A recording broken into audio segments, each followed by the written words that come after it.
update you now on tonight's breaking news. Multiple media outlets are now reporting that pop singer Michael Jackson has died. Jackson was not breathing when paramedics arrived at his home after a 911 call.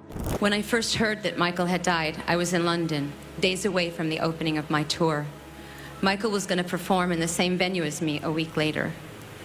All I could think about in that moment was I had abandoned him, that we had abandoned him, that we had allowed this magnificent creature that once set the world on fire to somehow slip through the cracks. On June 25, 2009, the news came so suddenly that at first, people weren't even sure it was real. Michael Jackson had been rushed to the hospital in Los Angeles, and within hours, the reports everyone feared were confirmed. Michael Jackson died at just 50 years old.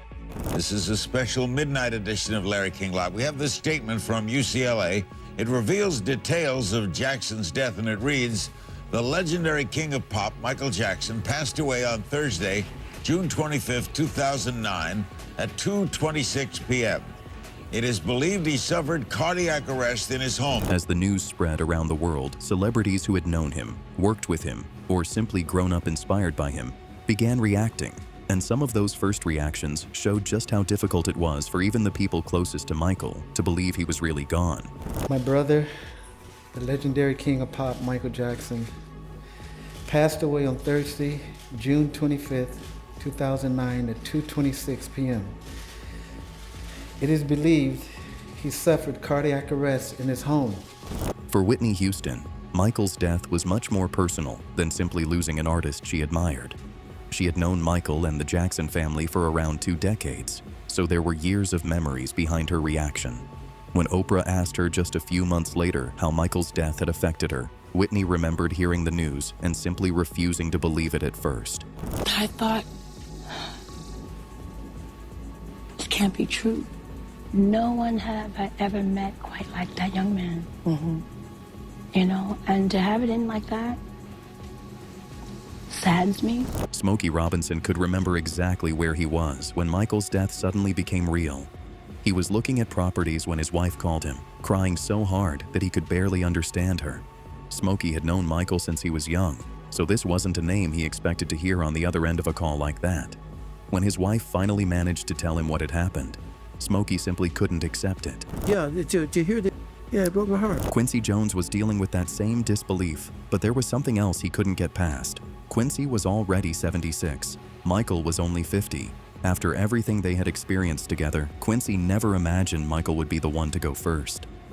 They had created some of the biggest music of their lives together, but their relationship had become much more personal than producer and artist. So when Quincy spoke about losing Michael, you could understand why the news hit him so hard.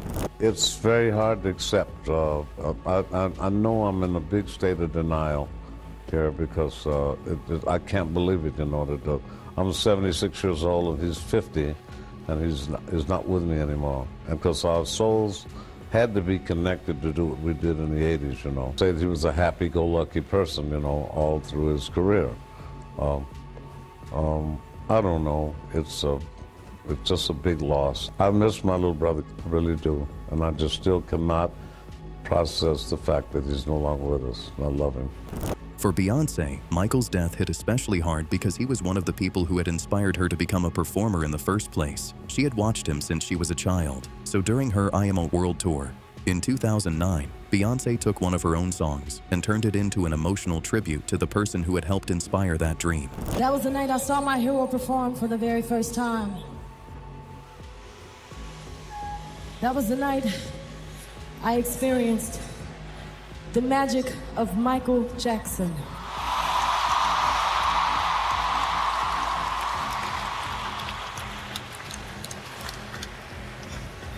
Everyone, I want you to put your lighters in the air, put your glow sticks in the air, put your cell phones in the air, and help me celebrate Michael's life. Chris Brown had grown up under that same influence, and almost exactly 1 year after Michael's death, he honored him at the BET Awards.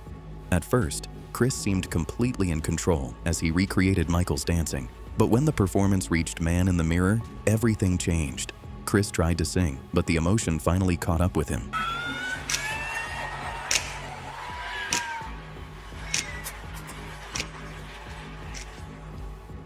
Jay-Z approached Michael's death from another angle. When he spoke about it in front of a crowd, he wasn't interested in letting the entire moment become about sadness. Instead, he turned Michael's passing into a reminder about something people often realize too late. Michael had spent decades giving audiences moments they would remember for the rest of their lives, and Jay wanted people to think about how they treated and appreciated someone while that person was still here. And if you take one thing from this concert, I want you to take this. We don't mourn death, we celebrate life. So don't wait till somebody's gone to tell them you appreciate them. It was beautiful that he had 9 albums in the top 10. But it would have been more beautiful if he was here to see it. So we don't mourn death, we celebrate life. One time tonight, y'all. Madonna was in London preparing for her own tour when Michael died, while Michael himself had been preparing to perform in that same city. But after the shock wore off, Madonna began thinking about how differently the world had treated Michael over the years. Someone who had once been celebrated everywhere had also spent years being judged and ridiculed. After his death, Madonna couldn't help questioning how everyone had allowed that to happen. While he was trying to build a family and rebuild his career, we were all busy passing judgment. Most of us had turned our backs on him. In a desperate attempt to hold on to his memory, I went on the internet to watch old clips of him dancing and singing on TV and on stage. And I thought, my God, he was so unique, so original, so rare. And there will never be anyone like him again. He was a king.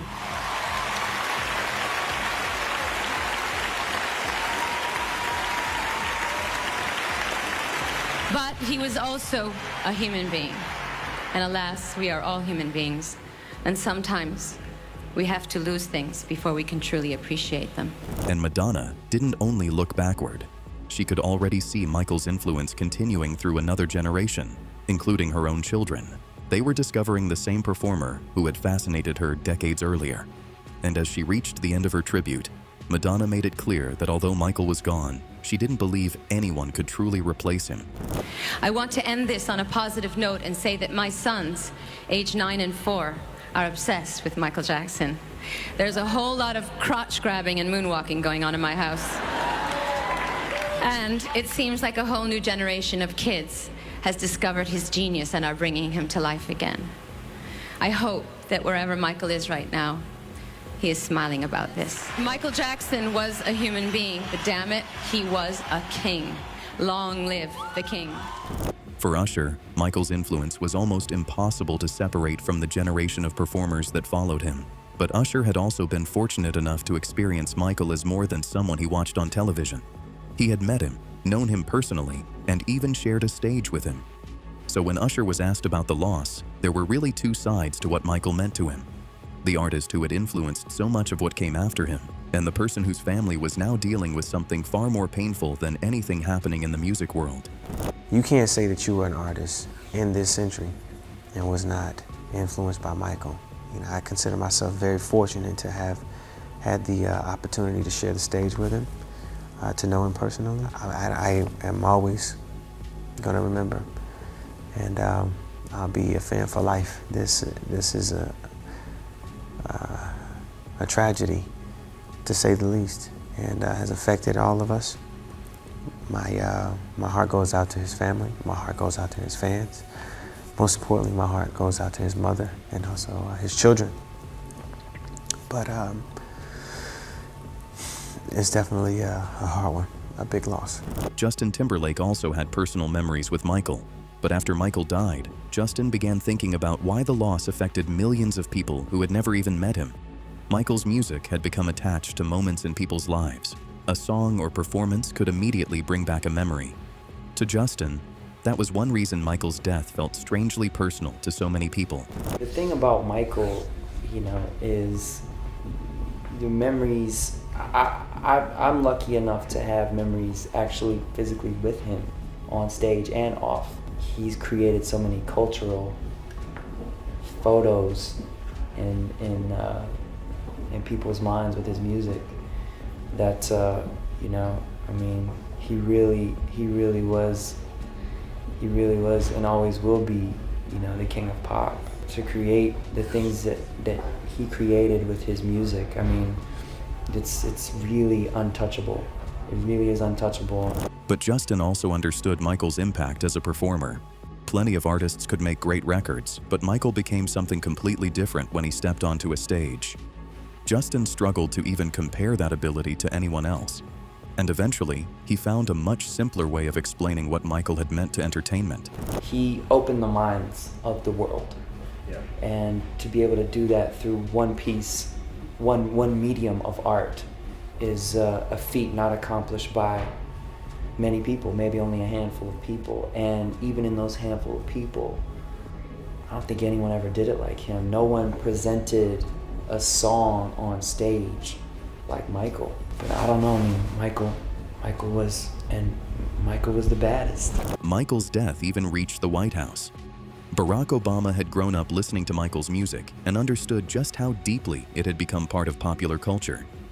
And while he acknowledged that Michael's life had become complicated in later years, Obama believed that once the immediate headlines faded, there was one part of Michael's life people would continue remembering. Michael Jackson will go down in history as one of our greatest entertainers. I grew up on his music. Still have all his stuff on my iPod. You know, I think that his brilliance as a performer also was paired with a tragic and, you know, in many ways sad personal life. But you know, I'm glad to see that he is being remembered primarily for the great joy that he brought to a lot of people through his extraordinary gifts as an entertainer. Pharrell Williams was caught in a much more spontaneous moment. There was no prepared speech and no tribute stage. He was simply asked how Michael's death had affected him and what he wanted to say to Michael's family and fans. Pharrell's answer was short, but you could tell this was still something he was struggling to put into words. Pharrell, how do you feel about the passing of Michael Jackson? You sad? Oh man, totally sad. It's terrible, isn't it? Yeah. You got anything to say to his fans and his families? Take care. Cheers, Pharrell. Celine Dion's reaction came when the news was still incredibly fresh. Michael had died only hours earlier when she appeared live with Larry King. She had idolized Michael since she was a child, long before becoming a superstar herself. Now, she was suddenly being asked to talk about his death while she was still trying to understand that he was actually gone. I am shocked like the rest of the world. It doesn't sink in right now. I'm overwhelmed by this tragedy. I have to say to you that Michael Jackson's been an idol for me. Smokey Robinson was also struggling with one detail more than anything else. Michael was only 50. The Michael he had known always seemed energetic and young at heart. So when the early reports started coming out, none of it made sense to him. He wasn't only trying to understand how Michael Jackson could suddenly be gone, he was realizing that someone he personally considered a friend was gone too. But I'm happy sad tonight because my friend is gone, and he will be really missed by the entire world. And I'm sure that most of the people in the world are feeling what I'm feeling right now. Oh, of course it's troubling to me, you know, because for a man who was in as good a physical shape as he was, and as energetic as he was, and to be a young man of 50 years, I mean, age is so relative, you know. There are some people, when I say a young man of 50 years, they go, oh, young man, but he was a young man. And not only was he young chronologically, but he was young inside. When I get the news that he's had a heart attack, I mean, that's just unbelievable. Nayo hadn't known Michael for nearly as long, but the loss still affected him in a way he wasn't expecting. Michael had simply always existed in the world Nayo grew up in. His music, videos, and influence were everywhere. Suddenly imagining a world where Michael Jackson was no longer alive felt almost impossible, and Nayo made a comparison that showed just how strange that reality felt to him. Initially, I didn't know what to feel. It felt like, I mean, I didn't know him really, really well, but it felt like a close personal friend had passed. You know what I mean? Like, you know, you get choked up a little bit, like, wow, really? Like, okay, Mike was 50. So I understand Mike is a person and people die, but I really and honestly didn't feel like Mike would die in my lifetime. I don't know if that sounds weird, but like that's how I felt. I didn't think I would live to see Michael Jackson die like that. Like even now, I don't even feel real. Make it feel real. Jeremy found out while he was on a plane heading toward Los Angeles. By the time he arrived, the news was everywhere. Michael had been a huge influence on him, but what struck Jeremy was how everyone seemed to be processing the same loss at once. Even with Michael's face and name everywhere around him, it was still difficult to believe he was actually gone. He's been very influential, as an artist, entertainer himself. He's hands down the king of pop. When I heard about the news, I was actually on a plane on my way here to LA, and it's just, I feel like the world is at a sad state of mind right now. It's still kind of surreal that the fact that he's gone. But for LaToya, this wasn't news about an icon. It was her brother. She was home when her father called and told her Michael was sick and that she needed to get to him.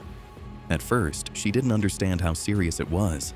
Then she was told to go directly to the hospital. LaToya got into her car and desperately tried to find out whether Michael was okay. Nobody was giving her a clear answer. Then her mother, Catherine, came onto the phone, and LaToya finally understood what was happening. Where were you when you got that call? I was at home. And my father called me, and he told me, because I was living 2 or 3 minutes away from Michael. And he said, you got to get over to his house. That's what he told me. And he said, they said he's sick. He's sick and he needs to go to the hospital.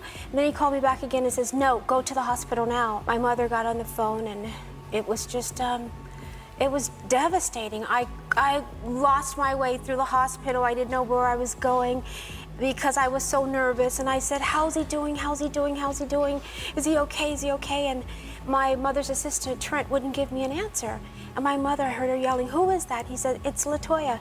And she grabbed the phone and she screamed as loud as she could. She just said, he's dead.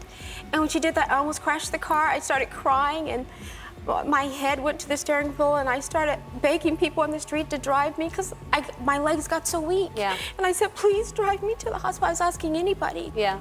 And it was just, I couldn't believe it. My heart just fell to the ground. Inside Michael's own family, those first hours were even harder to comprehend.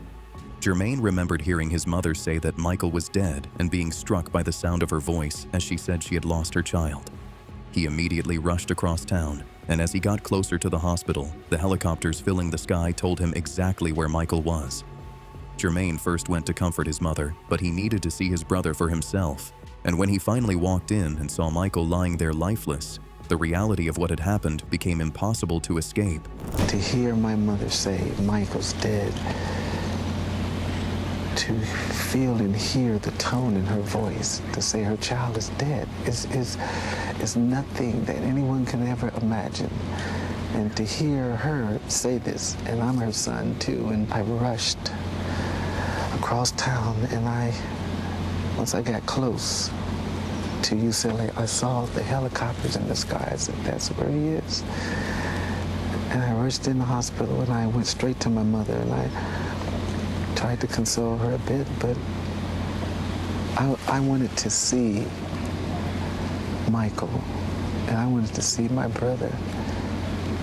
And seeing him there lifeless and breathless was very emotional for me, but Brooke Shields had known a side of Michael that most people never saw. Millions knew the superstar who could take over a stadium, but Brooke remembered the person she spent time with when there wasn't an audience around. So when she stood at Michael's memorial, she didn't focus on reminding everyone how famous or talented he had been. She wanted them to know the Michael she had personally lost. To the outside world, Michael was a genius with unchallenged ability. To the people who were lucky enough to know him personally, he was caring and funny, honest, pure, non-jaded, and he was a lover of life. He cared so deeply for his family and his friends and his fans. As Brooke continued speaking, though, it became harder for her to separate those happy memories from why everyone was gathered there. She had spent much of the speech remembering their friendship, but near the end, her voice began to change. The emotion started taking over, and Brooke finished with one final thought for the friend she had lost. Today, although our hearts are aching, we need to look up, where he is undoubtedly perched in a crescent moon, and we need to smile. But after hearing friends, collaborators, and some of the biggest celebrities in the world react to Michael's death, the most painful reaction came from someone who never knew him primarily as the King of Pop. 12 days after Michael died, his 11-year-old daughter Paris stood on stage at his memorial, surrounded by her family. Michael had spent years protecting his children from the attention surrounding him, so the public rarely heard them speak. But near the end of the memorial, Paris suddenly walked toward the microphone, and in front of millions of people, she tried to explain what her father had meant to her. I just wanted to say... Speak up, sweetheart, speak up. Get close. Ever since I was born, Daddy has been the best father you could ever imagine.